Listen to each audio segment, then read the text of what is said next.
Bismillahirrahmanirrahim.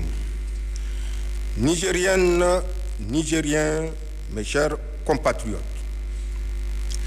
Voici un an que le Conseil national pour la sauvegarde de la patrie, CNSP, sous ma conduite, a décidé de prendre en main les destinées de notre pays, le Niger.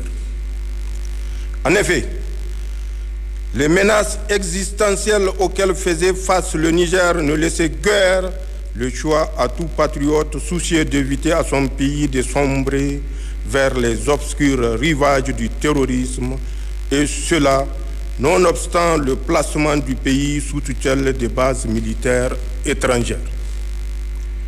Le pillage de ressources, le passe-droit et le bâillonnement des libertés fondamentales constituaient le brevet du régime déchu, malgré la facette démocratique affichée et vantée par l'ancienne puissance coloniale pour compenser la vassalisation du régime.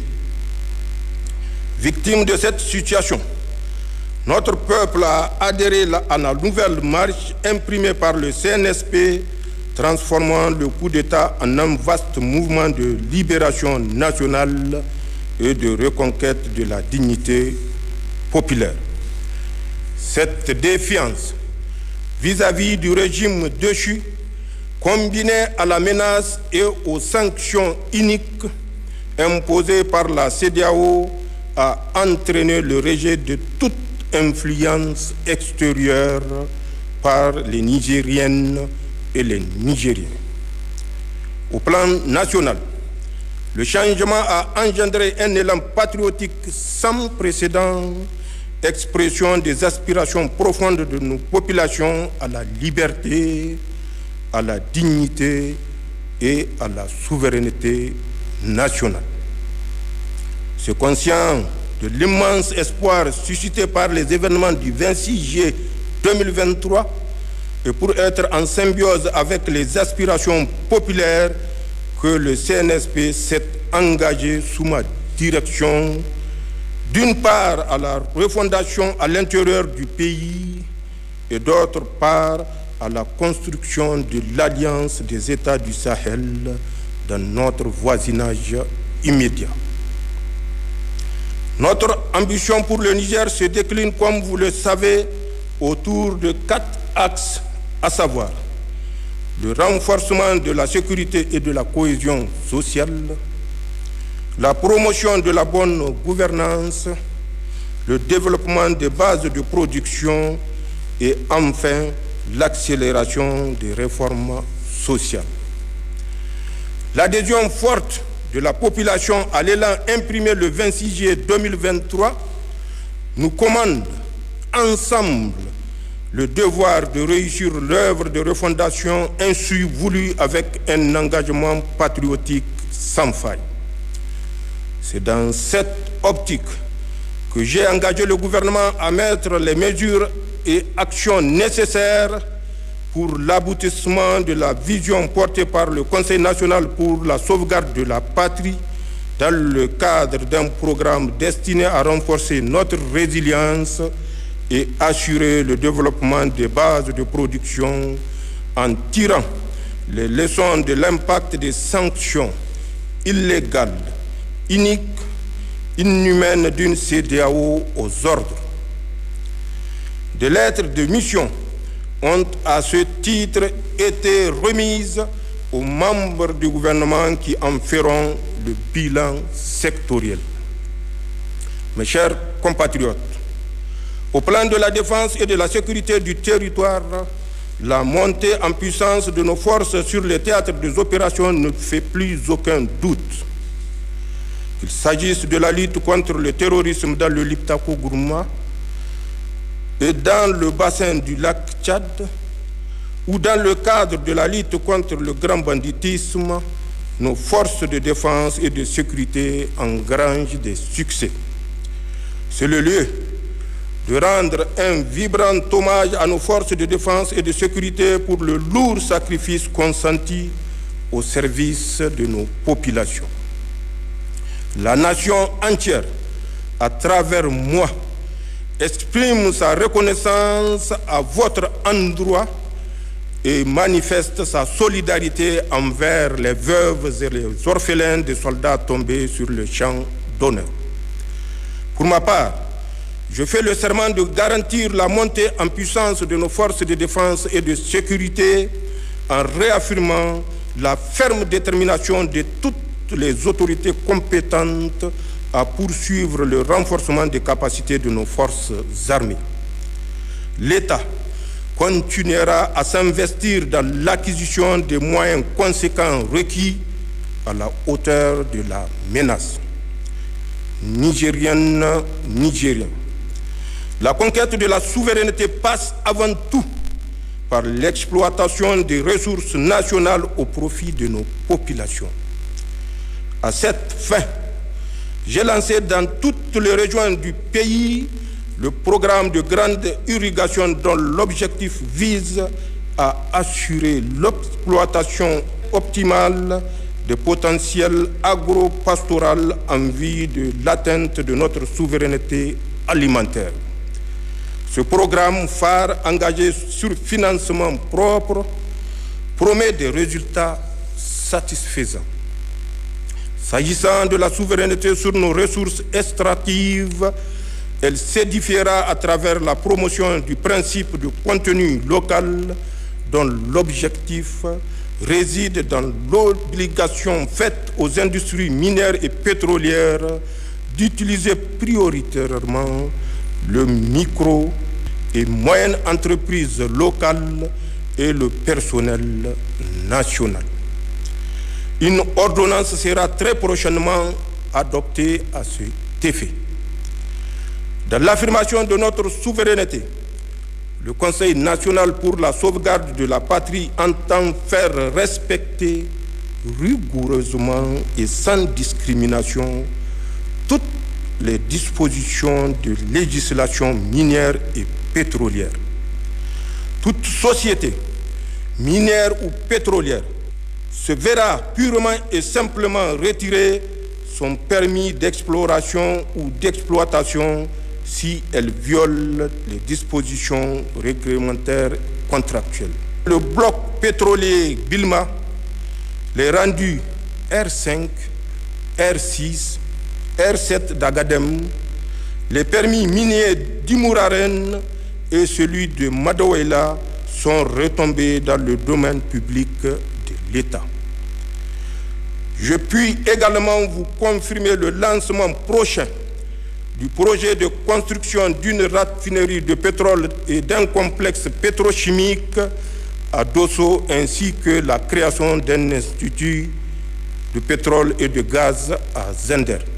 L'école nigérienne, la formation professionnelle et l'esprit d'excellence et d'entreprise constitueront le pilier majeur de la refondation et de la consolidation de notre souveraineté, car le sort national ne pourra être garanti que par une citoyenneté responsable dans les politiques publiques et le bannissement de la culture de la médiocrité et de l'impunité. Nigériennes, Nigériens, au plan géopolitique, il me plaît de souligner que nous avons réussi de concert avec le Burkina Faso et le Mali à porter solennellement sur le fonds baptismaux la Confédération des États du Sahel, consacrée par le premier sommet des chefs d'État de l'Alliance des États du Sahel, tenu le 6 juillet 2024 à Niamey. Le passage au pas de charge de l'Alliance des États du Sahel à la Confédération des États du Sahel franchi en l'espace de 10 mois à peine, et ce malgré les embûches posées par ceux que notre indépendance dérange, illustre en lui-même notre farouche volonté de bâtir sur le socle sahélien un espace souverain de sécurité et de prospérité. Le traité mis en lumière par la déclaration de Niamey crée une union d'États structurée autour de 3 axes stratégiques, à savoir la défense et la sécurité, le développement et la diplomatie. Je tiens devant vous à remercier une fois de plus mes frères, les présidents Ibrahim Traoré et Assimi Goïta, pour l'œuvre titanesque accomplie malgré toutes les menaces proférées et tous les complots ourdis contre l'AES. Je fais également le serment d'œuvrer à l'opérationnalisation de la Confédération des États du Sahel, pour laquelle j'ai déjà commis un comité national. Mes chers compatriotes, soyez assurés que la voie que nous suivons est résolument sur la trajectoire de la rupture avec l'ordre néocolonial et l'établissement d'un partenariat gagnant-gagnant avec tous les pays du monde épris de paix, et ce, sans exclusive. À cet égard, le Niger respectera tous les engagements souscrits avec la communauté internationale.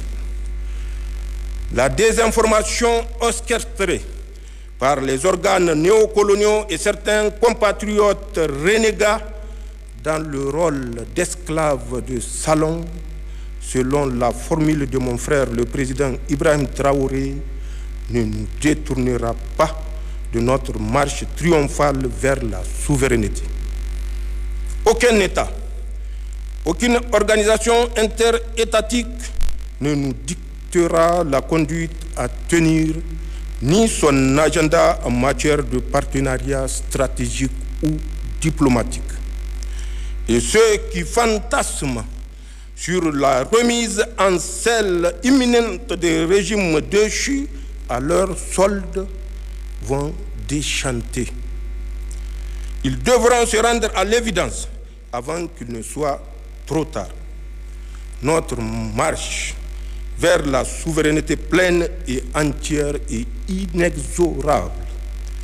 Mes chers compatriotes, c'est dans le cadre résolu de cette marche que s'inscrit une série de mesures préalables et actions prises par le Conseil national pour la sauvegarde de la patrie pour asseoir davantage notre souveraineté, à savoir, et sans être exhaustif, la dénonciation des accords de défense et de sécurité qui lient le Niger à la France, le renvoi de l'ambassadeur de France comme persona non grata, la suspension des droits de diffusion au Niger de certains médias propagandistes français, le retrait du Niger et du Burkina du G5 Sahel, l'abrogation de la loi 2015-36 du 26 mai 2015 relatif au trafic illicite des migrants, le retrait du Burkina, du Mali et du Niger de la CEDEAO, la dénonciation de l'accord militaire entre le Niger et le Bénin, la nationalisation de la Société nationale des eaux, la dénonciation de la convention fiscale entre le Niger et la France, la dénonciation de l'accord relatif au statut du personnel militaire des États-Unis. Nigériennes, Nigériens, mes chers compatriotes, d'autres mesures comme la création de la commission de lutte contre la délinquance économique, financière et fiscale, COLDEF, visent, elles, à assainir le climat socio-économique en rétablissant l'État et nos populations dans leurs droits. L'œuvre de reconstruction ne peut se faire qu'avec le concours de tous et en faisant ensemble le diagnostic des errements passés pour parvenir à l'administration des remèdes conséquents et adaptés à la prévention de la délinquance économique. C'est dans cette optique que j'ai mis en place depuis plus de 2 mois un comité technique chargé de la synthèse des contributions issues des assises inclusives régionales, d'organiser la tenue des assises de la diaspora et de proposer les modalités d'organisation en vue de la tenue prochaine du Forum inclusif national. Zancen Kassani, Labousanino. Vive le Niger, vive la Confédération des États du Sahel. Je vous remercie.